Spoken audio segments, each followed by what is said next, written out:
The Hanover police are seeking the public's assistance in locating suspects in a high-profile case. Hi again and welcome. This is Links 007 TV News Report, and we'll be right back with the full details to come. Welcome to Links 007 TV News Report, providing you with the best in local and international news updates. This is a place where you can get the most reliable and informative news information. Links 007 TV News Report. Welcome back and thanks for joining us. This is Links 007 TV News Report. The Hanover police have unearthed photographs suspected to be that of the perpetrators of the March triple taking out case in Chantal, Hanover, and are appealing for assistance from the public in identifying the individuals.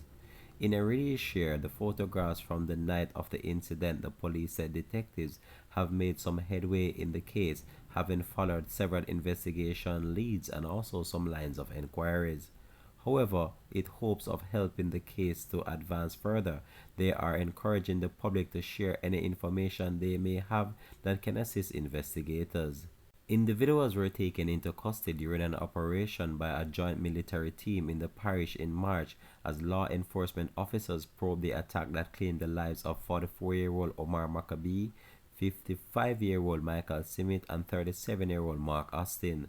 The police report that shortly after 7 p.m., the men were installing security cameras at a mini-mart located at Logwood Chantal Crossroad in Hanover when gunmen posing as customers opened fire on the group. Simit and Austin succumbed to injuries on the spot, while Maccabee succumbed to injuries at the Noel Home Hospital. It's been also reported that the individuals had received threats from men in the community that they are not supposed to install the cameras at that location.